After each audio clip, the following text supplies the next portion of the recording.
Réunion ce matin du Conseil des ministres sous la présidence du président de la République, président du dit Conseil. Les conclusions dans ce journal. Visite du président de la Commission nationale des droits humains à Mangaïsé. Khalid Ikiri est allé présenter ses condoléances aux déplacés de Tchoma Bongou suite à l'attaque de début janvier. Sport, retour sur le match MENA du Niger, Diable Rouge du Congo-Brazza. C'était hier dans le cadre du championnat d'Afrique des Nations Cameroun 2021. Bonsoir à tous et merci de nous rester fidèles. La météo prévoit pour la matinée de demain une légère poussière en suspension sur l'Aïr et un ciel dégagé et ensoleillé sur le reste du pays. Cela dit, le Conseil des ministres s'est réuni ce jour, vendredi 22 janvier 2021, dans la salle habituelle des délibérations, sous la présidence de Issoufou Mahamadou, président de la République, président du Conseil des ministres. Les conclusions avec Mahmoud Idriss Amaïga. Au titre du cabinet du Premier ministre, le Conseil des ministres a adopté le projet de décret portant en modalité de l'utilisation des ressources du Fonds d'investissement pour le développement FID. Le présent projet de décret est pris conformément aux dispositions de l'article 45 de la loi numéro 2018-47 du 12 juillet 2018 portant création, organisation et fonctionnement de l'autorité de régulation des communications électroniques et de la poste ARCEP, qui dispose que chaque année, les modalités de l'utilisation des ressources versées au compte spécifique ouvert dans le livre de la Banque centrale pour le compte du Fonds d'investissement pour le développement sont fixées par décret pris en Conseil des ministres sur proposition du Premier ministre pour le compte de l'année suivante. Il prévoit que les ressources du Fonds d'investissement pour le développement au titre de l'exercice budgétaire 2021 sont mises à la disposition du Trésor national pour soutenir les efforts du budget national dans le cadre du financement de la stratégie nationale de transition vers la télévision numérique terrestre au Niger, TNT, et de la mise en place d'un système de surveillance et de contrôle des services de télécommunications au Niger. Au titre du ministère des Affaires étrangères, de la coopération, de l'intégration africaine et des Nigériens à l'extérieur, le Conseil des ministres a adopté le projet d'ordonnance autorisant la ratification d'un accord de financement additionnel composé du crédit numéro 6700 NE d'un montant de 92 millions d'euros et de la subvention D670 NE d'un montant équivalent à 36 600 000. Droits de tirage spéciaux signés le 4 septembre 2020 à Niamey entre le gouvernement de la République du Niger et l'Association internationale de développement AID pour le financement du projet Kandaji. Le projet Kandaji, objet du présent accord, a pour objectif global d'augmenter la capacité énergétique et d'améliorer la disponibilité et la gestion de l'eau pour le développement agricole dans le bassin du Niger en vue d'accroître les moyens de subsistance dans la région de Tillabéri. Le projet sera mis en œuvre notamment à travers les composantes suivantes: le renforcement institutionnel, les travaux de construction de l'infrastructure énergétique du programme Kandaji, les mesures de sauvegarde environnementale et sociale et la promotion du développement de l'irrigation et des communautés locales. Cet accord constitue un engagement financier de l'État dont la ratification requiert l'adoption préalable d'une loi conformément à l'article 169 de la Constitution du 25 novembre 2010. Le présent projet d'ordonnance est pris en application des dispositions de la loi numéro 2020-068 du 10 décembre 2020, habilitant le gouvernement à prendre des ordonnances pendant l'intercession parlementaire, et ce, après avis de la Cour constitutionnelle.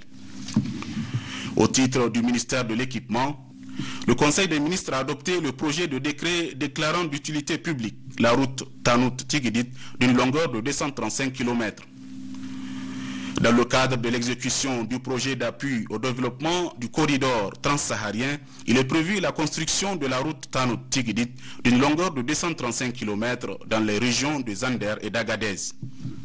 La réhabilitation de cette route va entraîner l'empiètement sur des propriétés privées, voire des démolitions d'immeubles dans la traversée des localités concernées.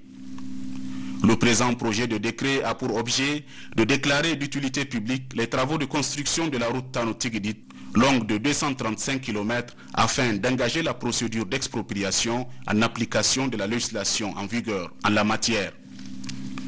Au titre du ministère de la Santé publique, le Conseil des ministres a adopté le projet de décret déterminant les infractions relatives à la lutte contre la propagation du coronavirus et les sanctions applicables pendant la durée de l'état d'urgence. Ce projet de décret entre dans le cadre des actions entreprises par le gouvernement en vue de faire face à la propagation de la maladie à coronavirus au Niger. Mesures nominatives. Le Conseil des ministres a adopté les mesures individuelles suivantes.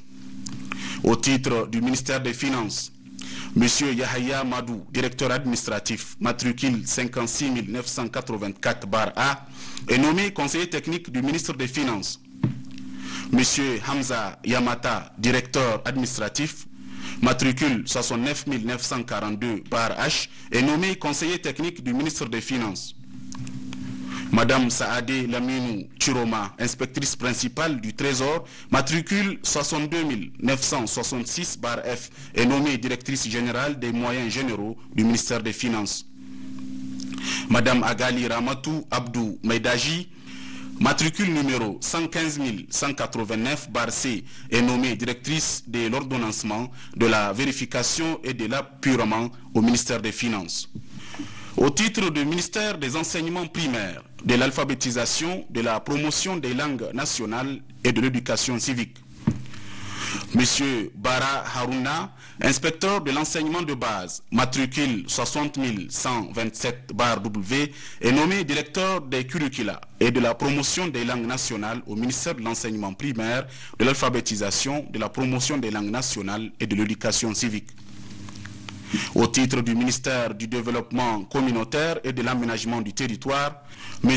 Yaou Dandaoura, sociologue matricule 77 308-E, est nommé directeur de cabinet du ministre du développement communautaire et de l'aménagement du territoire. Au titre du ministère de l'environnement, de la salubrité urbaine et du développement durable, le colonel Kokari Ali, ingénieur des eaux et forêts, matricule 50 285-U, est nommé directeur des normes de la prévention des risques en remplacement de M. Seydou Moussa Ali, appelé à d'autres fonctions. Au titre du ministère de l'Agriculture et de l'Élevage, Mme Hadiza Namaka, ingénieure en génie civil, matricule 116 219-A, est nommée directrice générale du génie rural au ministère de l'Agriculture et de l'Élevage. M. Wanagali Aliman est nommé président du conseil d'administration du laboratoire central de l'élevage, la Bossel, au ministère de l'Agriculture et de l'Élevage. Communication. Le Conseil des ministres a entendu 3 communications du ministère de la Santé publique. La première communication est relative à la situation de la pandémie de la COVID-19 au Niger, qui se présente comme suit à la date du 20 janvier 2021. Le R0 est à 0,280 à la date du 20 janvier 2021 contre 0,297 à la date du 5 janvier 2021. L'évolution de la pandémie de la COVID-19 se présente comme suit. Stratégie de la riposte au 21 janvier 2021. Confinement. Total cas confinés, 23 172. Total cas sortis du confinement, 21 162. Total cas en cours d'autoconfinement, 2010. Situation du point d'entrée d'Ayoru. Il faut noter la particularité de la situation du point d'entrée d'Ayoru qui se caractérise par une nette amélioration de l'admission des cas de Covid-19 enregistrés cette semaine, des cas très sporadiques, une maîtrise de la situation avec le retour à la mission d'appui à la gestion de la Covid-19 au niveau de la région de Tillabéri. Situation du foyer de Covid-19 de Galmi à partir de la première semaine de décembre 2020. Cumul de 167 cas à la date du 20 janvier 2021 sur 229 cas de la région, soit 112% des cas de la région, dont 10 décès à Galmi sur 17 cas enregistrés dans la région de Tawa. 40 agents de santé infectés au niveau de l'hôpital de Galmi avec un impact sur le fonctionnement des services. Action entreprise. Organisation de la prise en charge des cas à Galmi avec le district sanitaire de Malbaza. Isolement des cas pour leur prise en charge au niveau de l'hôpital de Galmi. Appui en intrant pour la prise en charge et en matériel pour la prévention et le contrôle d'infection. Fourniture de tentes pour la création du site à Malbaza, approvisionnement en médicaments et matériel de protection, mission d'investigation du niveau régional, mission de supervision du comité technique national à Malbaza, Galmi et Tawa, appui financier pour la restauration, le transport et la motivation des agents, suivi journalier de la situation au niveau régional et national, préparation de la mise en place d'un centre de prise en charge des cas à Malbaza avec l'appui et la gestion de la pandémie au niveau local, plaidoyer auprès des partenaires locaux pour appui à la gestion de la pandémie. Stratégie de prise en charge. Au total, 70 563 tests sont réalisés au 21 janvier 2021, à l'issue desquels on dénombre 4 267 cas confinés, 3 357 sorties guéries, 147 décès enregistrés, 763 patients actifs, 53 patients en hospitalisation, dont 1 en réanimation. 3047 cas, 71% de l'ensemble des cas notifiés depuis le 19 mars 2020 ont été enregistrés entre le 1er novembre 2020 et le 21 janvier 2021. Défis et difficultés. Le principal défi reste le démarrage dans le plus bref délai de la vaccination contre la COVID-19. Recommandations.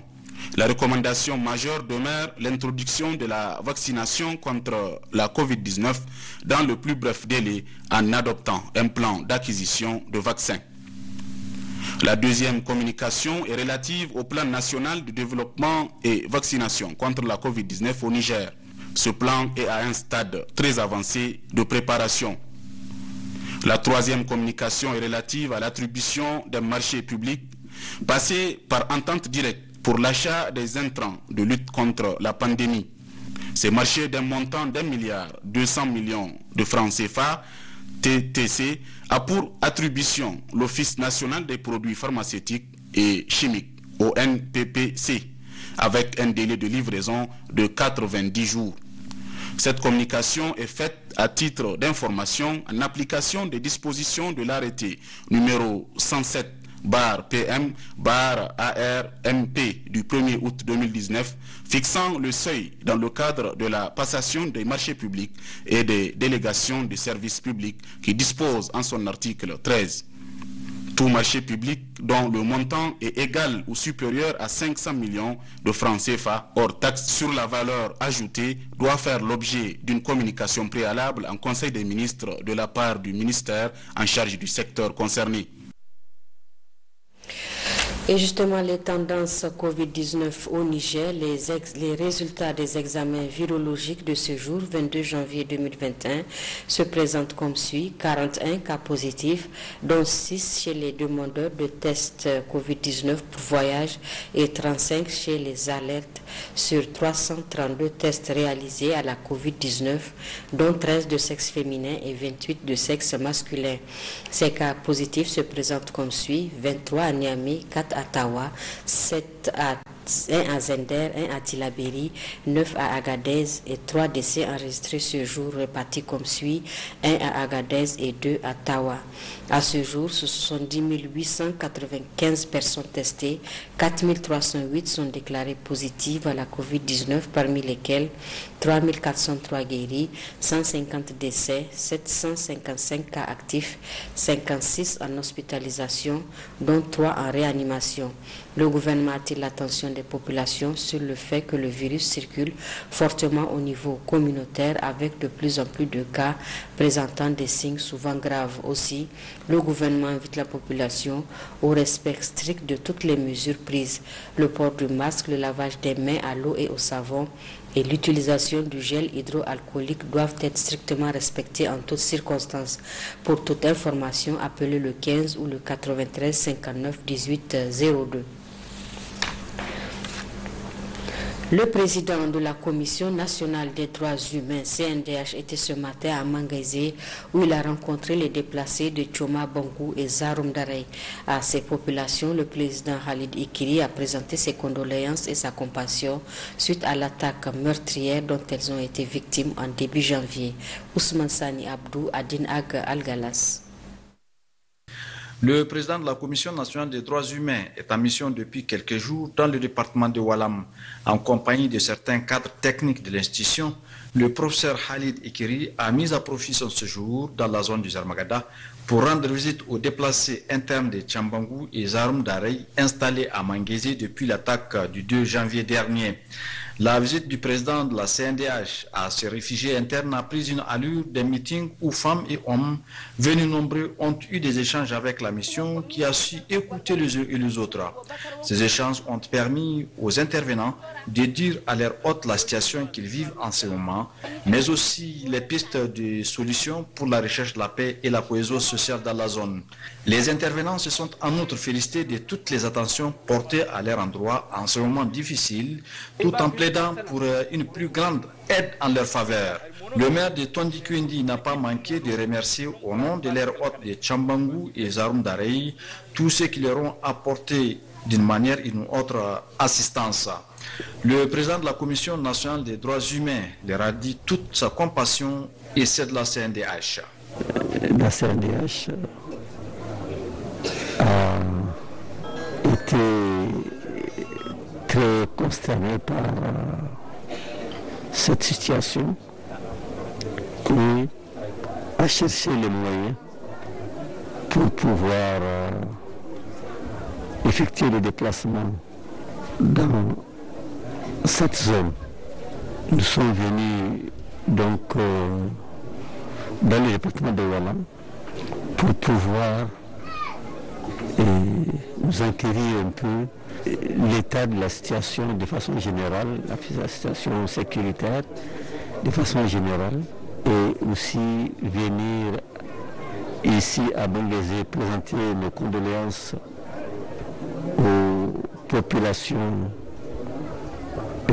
victimes, puisque quasiment toutes les populations se trouvent à Mangaise, et plus de 1600 ménages.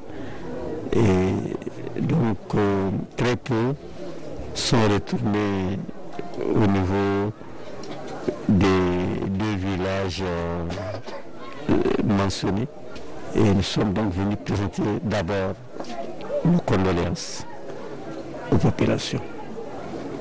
Après cette présentation de condoléances, nous avons écouté les uns et les autres, les femmes, les hommes, par rapport à leurs préoccupations ici à Mangaise, car en effet, ils n'ont pas voulu quitter le village de Mangaise pour être dans un camp à l'extérieur, pour des raisons qu'ils rencontrent, c'est à eux de décider. Ils ont décidé de rester dans le village de Mangaise. Ils ont certainement leur raison. Donc nous avons écouté leur cri de cœur. Nous avons enregistré beaucoup de choses. L'état des besoins en matière de santé, en matière d'habitat, en matière d'alimentation et la psychose qui les suit. Parce qu'ayant quitté lâché et dans des conditions dramatiques. Au cours de nos échanges avec les populations, avec les autorités administratives et les forces de défense et de sécurité et les jeunes, nous avons appris leur cri de cœur également et leur proposition en vue d'une paix durable. Le professeur Khalid Ikiri a promis à ces populations de faire un plaidoyer auprès des partenaires de notre pays afin qu'elles reçoivent l'aide ou l'assistance qui sied à leur situation. La salle de réunion du gouvernorat de Tawa a servi de cadre à une réunion restreinte de restitution et de valorisation et de validation des recommandations relatives à la simulation portant sur la gestion des frontières par la communauté. Ce projet est mis en œuvre en partenariat avec l'Organisation internationale pour la migration OIM, Bachir Karimou et Mahamadou Agoumo. L'Organisation pour les migrations OIM a entrepris le 12 novembre 2020 passé une simulation grandeur nature dans la région de Tawa en vue d'amener toutes les parties prenantes du Conseil régional de sécurité de la dite région à tester et à évaluer leur capacité d'intervention et de coordination en matière de gestion de crises pouvant occasionner un flux migratoire des populations. C'est dans cette optique que l'OIM a organisé ce jeudi 21 janvier 2021 une réunion restreinte de restitution et de validation des recommandations à cet effet. Après le discours d'ouverture du secrétaire général adjoint du gouvernorat de Tawa, Sani Abdoulaye, le responsable du projet engagé les communautés dans la gestion des frontières au Niger a quant à lui fait cas de ses impressions relativement à cette simulation. Vraiment dans l'ensemble, ça a été une grande satisfaction pour nous parce qu'à la fin de l'exercice, il y a des participants qu'on a invités qui ne sont pas des participants joueurs mais c'est des observateurs.